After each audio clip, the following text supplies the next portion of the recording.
ఇప్పటిదాకా ఓకే చేసిన సబ్జెక్ట్స్ ఏమైనా ఉన్నాయా? As of ప్రజెంట్ ఒకటి చేస్తున్నానండి. అంటే భద్రకాళి పిక్చర్స్‌లో ఒకటి చేస్తున్నా. అది కూడా ఫుల్ లెంత్ కామెడీ సుమంత్ ప్రభాస్‌తో సుమంత్ వస్తుందా? ప్రభాస్‌తో ఓకే, వస్తుంది. Okay, okay. అందులో అది కూడా ఫుల్ లెంత్ మంచి డైరెక్టర్ కొత్త ఆయన. కొత్త ఆయనే.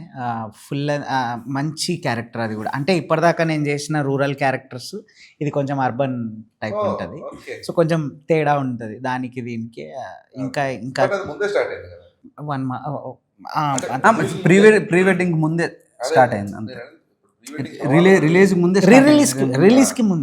రిలీజ్‌కి ముందే స్టార్ట్ అయింది. ఇంకా మాట్లాడుతున్నాను. ఇంకా 2, 3 ఉన్నాయి. అంటే ఇంకా కన్ఫర్మ్ అవ్వలేదు. అండ్ నాకు ఇంకోటేందంటే ఫస్ట్ భయమేస్తుంది. అంటే ఎవరితోని అందరూ ఒకటేసారి ఫోన్‌లు చేసి మా దాంట్లో నేను ఏది ఓకే చేయాలా? ఏది మంచిది అని కొంచెం మంచిది అంటే నేనేం పెద్ద మనమేం హీరోలం గాదు. మన మీద కథలు నడవవు. అది గాదు సమస్య. కాకపోతే వచ్చిన దాన్ని కొంచెం నిలబెట్టుకోవాలి.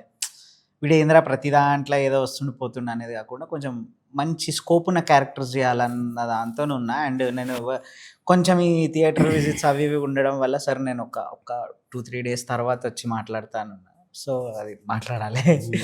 అది సంగతి. కొంచెం కన్‌ఫ్యూజన్‌లో ఉన్నా ప్రెజెంట్. అంటే కన్ఫ్యూజన్ లేదు. ఓన్లీ థింగ్ ఏంటంటే ఇంపాక్ట్‌ఫుల్ రోల్స్ చేస్తే బెటర్.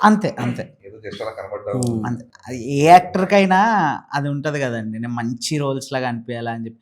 క్యారెక్టర్ ఆర్టిస్ట్‌లో కూడా ఇప్పుడు 'మనోజ్ బాజ్‌పేయి' లాంటి క్యారెక్టర్స్ చేయాలా అని ఏదో అంటే అత్యాశనే అయితది. బట్ లేదు ఉండాలి. అట్లా అంటే కొంచెం ఛాలెంజ్డ్ రోల్స్ చేయాలని ఉంది. ఇప్పుడు నాకు ఇది ఛాలెంజే గదా! నాకు శ్రీకాకుళం యాస అనేది ఛాలెంజే. దీన్ని కొట్టిన. ఇంకో దీనికి మించి గోదావరి చేయాలని ఉంది. రాయలసీమ యాసతోని చేయాలని ఉంది. అక్కడ బాడీ లాంగ్వేజెస్ డిఫరెంట్‌గా చేయాలని ఉంది. అట్లా ఉంది.